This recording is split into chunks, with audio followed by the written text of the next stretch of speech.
চলে আসলাম মালাই চা খাওয়ার জন্য কাজের জড়িতে। এই যে হামিদ ভাইয়ের মালাই চা। এখানে চা হচ্ছে ওয়ান টাইম 30 টাকা, হাঁড়ি সহ 60 টাকা। এই যে দেখেন আমাদেরকে চা বানা দিচ্ছে।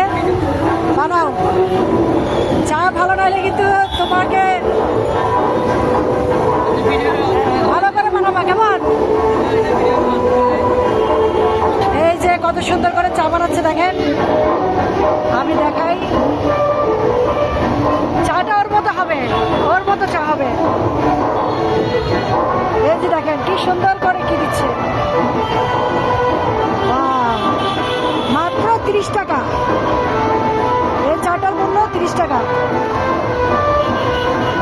এই যে দেখেন, এটা দেখি বাড়াই ভাই, মালাই মালাই মালাই মালাই আরেকটু বাড়াই। এই দেখেন আপনারা চলে আসবেন মালাই চা খাওয়ার জন্য। কেমন হলো জানাবেন। 30 টাকা।